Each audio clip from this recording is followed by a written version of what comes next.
¿Qué tal? Buenos días, buenas tardes, buenas noches o en el momento en el que estén nuevamente aquí sintonizándonos y se sorprenderán porque hoy no es lunes, el lunes pasado estuvimos en vivo, hoy no es lunes, hoy es jueves y como todos los jueves pueden pasar muchas cosas, pero hoy más que nunca, por fin, rogando que el dispositivo que está grabando esto con una iluminación polémica, pero iluminación afín, sobreviva a estos días, el ínclito, el inmarcesible, el de níveos cabellos, cuyo nombre hace retemblar las... Sebastián Porrini, a quien saludo en este momento, ¿Cómo le va, maestro? Con un apretón de manos, Maestro, compartiendo aquí una bebida espirituosa irlandesa de buena cepa, con un calor bastante inusual, no inusual, pero bastante desagradable para estos tiempos. De una sabana, diría yo. Sí, y con una invasión de mosquitos impresionante. Sí. Pero bueno, de anélidos. Aquí estamos dispuestos a llevar a cabo una nueva entrega, quizás nueva no, sino es la primera entrega de este ciclo 2024, de eso que allá por mediados, fines del invierno 2020 dimos en llamar Con el hilo de Ariadna. Muy bien. Que empezó siendo un proyecto, como ustedes saben, en diferido, ¿no? En diferido en cuanto a la presencia. Claro, estábamos en la pandemia. Juntos, cada uno grababa su contenido. Logró sostenerse de esa manera un buen tiempo y luego descubrimos que, bueno, era difícil realmente grabar individualmente. De todos modos, lo que ha hecho Sebastián el último año con el sostenimiento del proyecto fue fabuloso. A mí me costó un poquito más el año pasado estar, pero bueno, como este año hay una nueva estructura dentro del contenido del canal. No tenemos que grabar todos los Claro, jueves, exactamente. Claro. Vamos a subir un video de Con el Hilo. Uno por mes. Repartidos con verso a verso de Alejandro y de Cecilia. Y con escenarios con Sebastián y Nicolás Rosano, que bueno, también llevan su tiempo, o sea, no podríamos grabar un programa de cada uno de ellos. Y como hemos hecho el año pasado, tratamos de mantener un eje, una línea de comentarios en torno de la mitología, que fue específicamente la figura del héroe, los héroes, heroínas y tal, de distintas mitologías. Este año dijimos, bueno, si bien hemos hecho alguna aproximación en algún programa en torno de este tema, vamos a dedicarle todas las, o por lo menos casi todas las emisiones de Con el Hilo de Ariadna de este año a la figura, el mitologema tal vez, no sé. Qué digamos, polémico, ¿eh? El tema mítico de las divinidades. La divinidad, los dioses, las diosas, porque no, los panteones, claro. Todo lo que implica los hechos asociados con los dioses. Por supuesto, en primera instancia vamos a tener que hacer una revisión general de la cosmovisión mítica más conocida, digamos, por la cultura popular, que es la mitología clásica, greco-latina. Claro. Pero, obviamente vamos a tender los puentes y los lazos con la figura de las divinidades, no solamente en lo que refiere a Grecia y Roma, sino también la tradición hindú, la tradición oriental japonesa, china, americana. Y ni hablemos de la tradición americana. Nos han pedido por ahí que hiciéramos alguna referencia a las tradiciones o a las cosmovisiones míticas de América, de Hispanoamérica, con gusto. Y lo vamos a hacer. Esto también, perdón Sebastián, viene a cuenta de que se cumplen 5 años, creo, este año 5 años de la publicación de nuestro primer libro en coautoría, que es Cuando los dioses habitaban la tierra. Allí, de alguna manera, tenemos, ¿no?, una distinción entre 3 grandes cosmovisiones, griega, nórdica y maya. Y no creo que inca, ¿no? Griega, nórdica y maya. Ahí hay alguna aproximación, pero bueno, vamos a avanzar. Dejo de hablar para darte a vos la palabra, que sos el que... No, Diego, perfecto. El maestro de muy bien, esa es la idea justamente. Nos hemos ocupado de los héroes, no de todos, por supuesto, pero bueno, hemos trabajado con algunos de ellos. Este año hemos decidido trabajar, como decía Diego, en las divinidades. Eso nos va a llevar algunas, sin lugar a dudas, algunos lazos de unión o de separación entre ellos, y fundamentalmente a la idea de que la divinidad en algunas tradiciones no es la misma que por ahí tenemos hoy en día en torno del concepto de Dios, ¿no?, como ente creador, Eso es algo, como ente creador y ente absoluto, ¿no? Eso es algo que en muchas tradiciones no va a aparecer, ¿no? Hay un principio creador, pero luego las divinidades son como seres tutelares cercanos a los seres humanos, con inmortalidad, con ciertas características, pero a la vez con enormes defectos en muchos casos, ¿no? Virtudes y defectos, ¿no? Lo primero que bien dice Sebastián en torno de esa amplia mirada de lo divino, lo primero que tendríamos que pensar y que, a ver, insisto con esto, a lo largo de todo el contenido que pueden encontrar de Con el Hilo, van a hallar temas afines, van a encontrarse específicamente, creo que el programa 1 o 2, en torno de mito y religión. Claro. ¿No? Porque claramente cuando uno habla de Dios o de dioses o del aspecto divino, creo, me parece deducir que la primera conclusión o la primera idea que se viene a la mente es, bueno, una dimensión de lo religioso. Claro. Sí hay una dimensión de lo sagrado, correcto, claro, en torno de la divinidad. Claro. Por supuesto que hay una dimensión de lo religioso, pero, como siempre dice Ángel Fareta, ¿no? La religión no es más que la administración de lo sagrado. Entonces habría que pensar en una primera aproximación qué relación hay entre aquello que comporta lo sagrado, por ende lo divino, diferenciado, por supuesto, como bien sostiene Eliade, de lo profano, claro, de lo inmanente en cuanto a la divinidad de lo trascendente, pero también trazar ciertos puentes con esta idea, ¿no? Cuando hablamos de las divinidades dentro del ámbito mitológico, no del ámbito religioso, estamos hablando de entidades que, por lo menos en la mitología griega, tienen una cercanía mayor con el contacto con el factor humano. Exacto. Que otras tradiciones. Claro. ¿no? Nosotros, bueno, acá tenemos, ya le dedicamos un programa, uno de los libros que podríamos tomar como base es Teofanía de Walter Otto, ¿no? Igual que, ¿cómo se dice? Dionisio a cielo abierto también de Otto. No, ese es de... Ya sé cuál. Dionisio se llama el de Walter Otto. El otro es del francés. Blumenberg, no, Blumenberg es Trabajo sobre el mito. Pierre Bernard. No, tampoco. Dionisio Cielo Abierto es de... Bueno, ya nos vamos a acordar. Sí. Lo he trabajado tantas veces. Cielo Abierto Bueno, ya nos vamos a acordar. Ya va a salir, digo. Lo tengo por ahí. Hay una serie de aproximaciones que hace Otto aquí, que son fundamentales. Creo que este es el libro que usamos para cerrar el primer programa del 2020, tal vez, 2021, por allí, que dijimos, bueno, vamos a empezar con cierta potencia. Claro, Teofanía. Y efectivamente, Teofanía es la mirada, la manifestación y de alguna divino. suerte de la manifestación. También hay otra realidad, cuando nosotros hablamos de la divinidad, de la entidad, o de lo divino, del Dios, o de los dioses, pero específicamente del Dios, de las tradiciones monoteístas, tenemos una primera fuente que es la escritura, ¿no? O sea, hay textos sagrados que fundamentan la presencia o la identidad o las características de esta divinidad. En el caso de la tradición judeocristiana tenemos el Antiguo Testamento, la Torá en principio, luego el Antiguo Testamento, el Nuevo Testamento y tal. Pero en las tradiciones más mitológicas, si se quiere, por ejemplo la grecolatina, no hay revelación. No hay revelación. Claro. ¿No? O no es una revelación de palabra, ¿no? O por lo menos es teofánica. No se constituye, exactamente, no se constituye como verdad proselitista que busca acólitos. Totalmente, la palabra de Dios es esta, claro. ¿no? Y es inmarcesible, inamovible. Y claro. Tal. Hay otra cosa, ¿no? Esto lo plantea bien Otto. Presencia de la divinidad. Exactamente, algo que se nos aparece, ¿no? Fainos. Claro, fainos en griego, teófanos es la aparición divina. Aparición que genera justamente por esa irrupción. El fenómeno. Y volvemos al querido Roberto Calazo cuando menciona el concepto del erizamiento. Claro. ¿No? En torno creo que está en la literatura y los dioses, ¿no? Sí.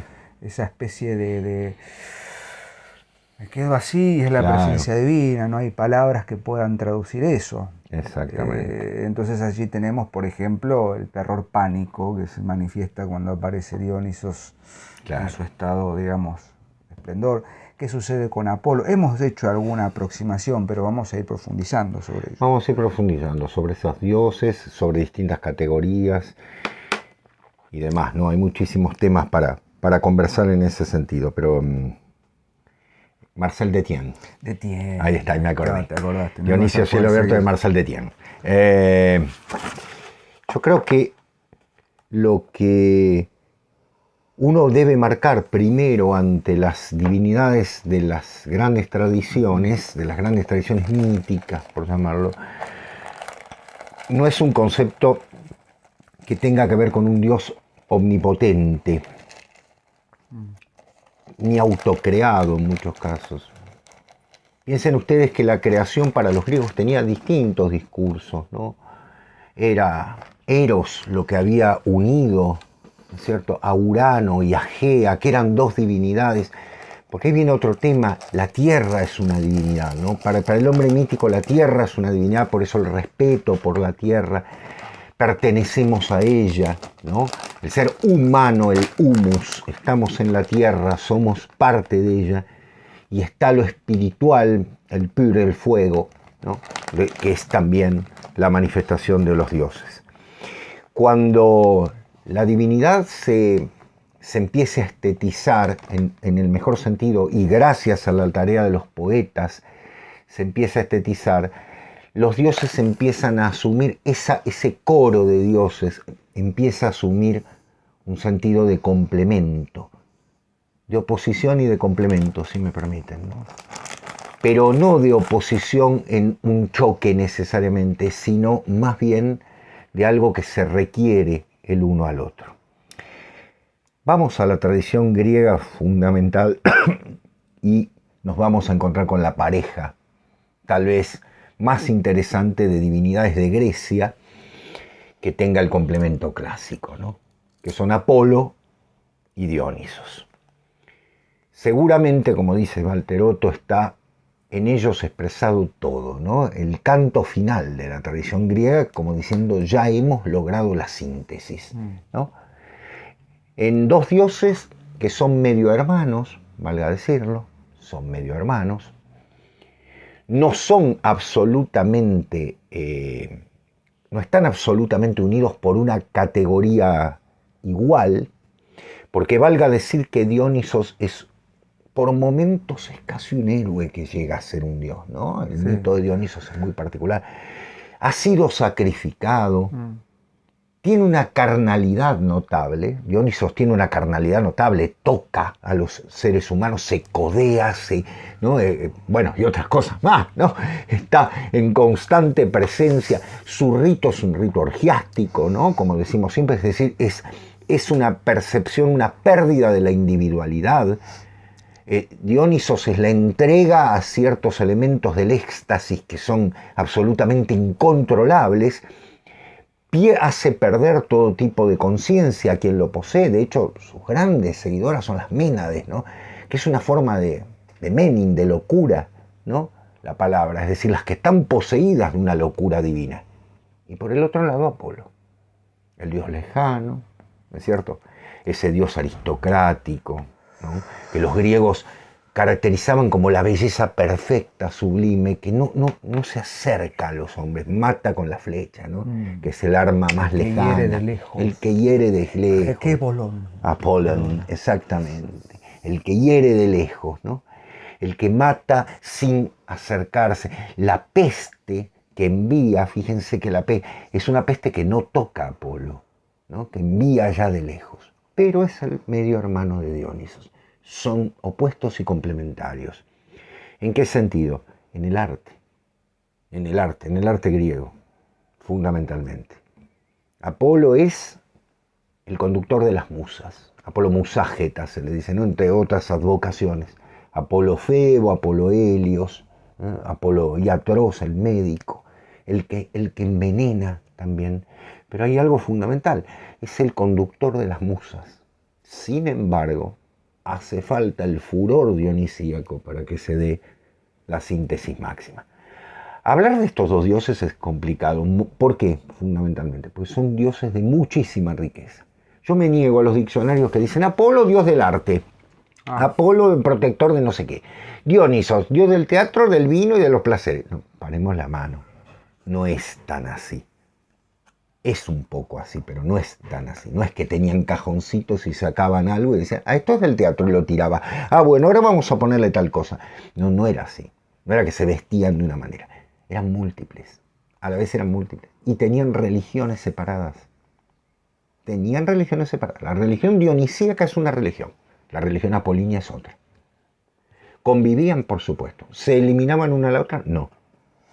De hecho, cuando Dioniso se manifiesta como Dios, es Orfeo, el gran Apolinio, el que tiene que ser sacrificado para que Dionisos ingrese al camino del ritual.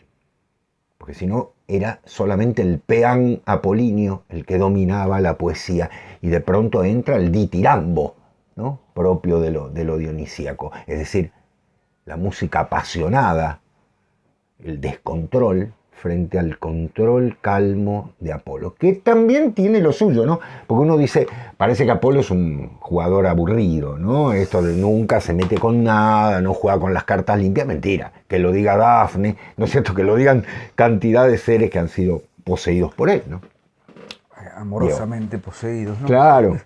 Hay algo fundamental acá también que surge inevitablemente y que por supuesto a partir de la tradición griega fundamentalmente, que luego es continuada o adaptada por la romana, o por lo que hablamos de la tradición clásica, y que como bien decía Sebastián, ¿no? Habíamos empezado diciendo que la religión en todo caso es una administración de lo sagrado, qué sé yo, es mucho más que eso, por supuesto. Claro. Pero fíjense, si Apolo tenía una religión, Dioniso tenía otra y tal. Entonces surge la pregunta inevitable, ¿no? ¿Cuál es el fundamento dentro de la cosmovisión, o de las cosmovisiones míticas del politeísmo? Claro. Por eso es importante también hacer esa distinción entre las religiones de la palabra revelada, claro, ¿no? Las grandes religiones monoteístas, claro, abrámicas, la tradición judía, claro, la tradición cristiana y la tradición islámica. Claro. En principio son las tres que conocemos más cercanamente. Bueno, va por un lado. Por supuesto que dentro de esas tradiciones hay una cantidad de elementos que están allí, ¿no? Como, bueno, esto forma parte de la mitología, claro, o dieron pie a. Pero bueno, nosotros vamos a corrernos un poquito de ese lado cuando hablemos de la divinidad.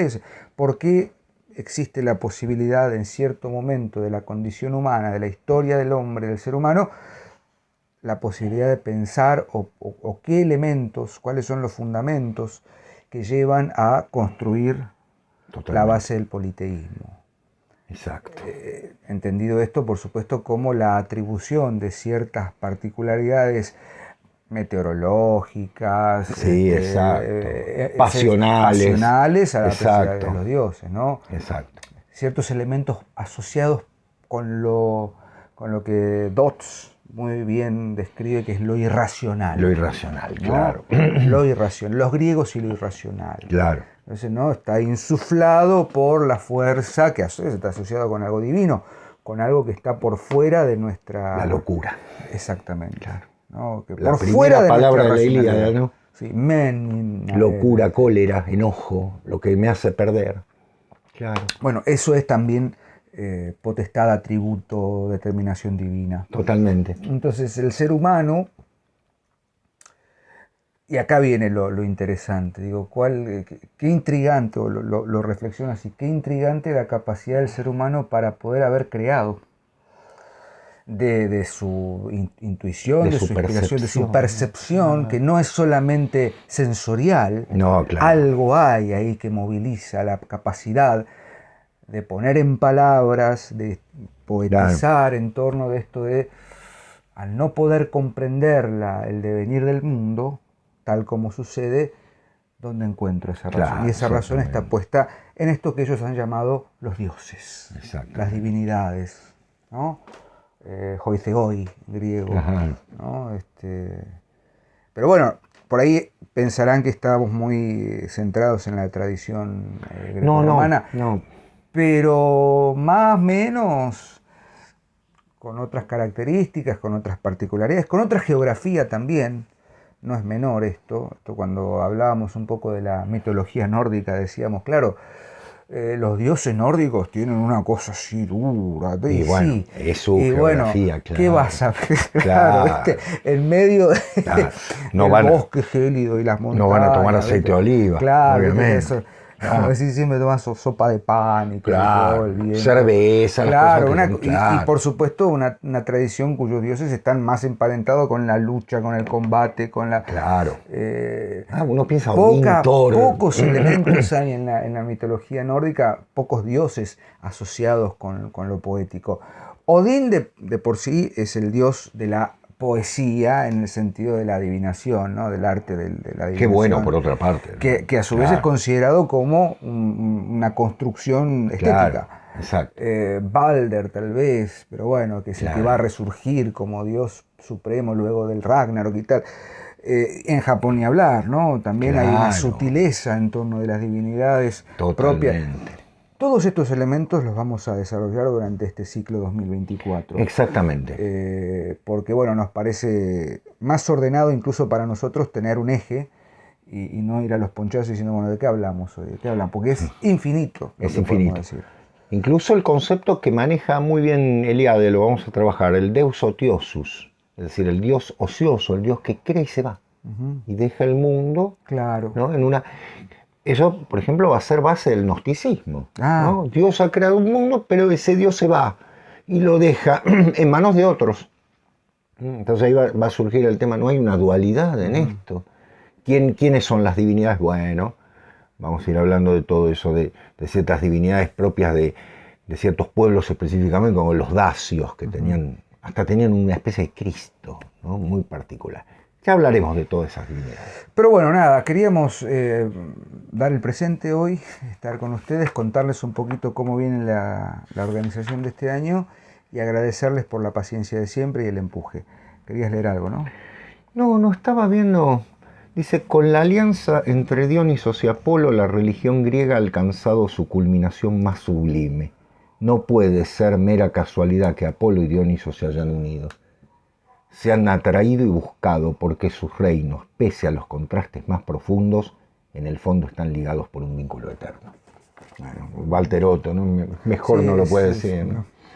Siempre tienen la última palabra. Sí, obviamente. Nos vemos la semana que viene seguramente en la última página, si no hay ningún impedimento técnico. Sí, se rompió el celular que grabamos. Bueno. Así que bueno, y Sebastián, como siempre, un placer. Del mismo modo, Diego. Felices de estar de vuelta, ahora sí, con el hilo de Ariadna a dúo. Este año va a ser así. Nos vemos. Que tengan buen final de semana. Chau. Adiós. Gracias.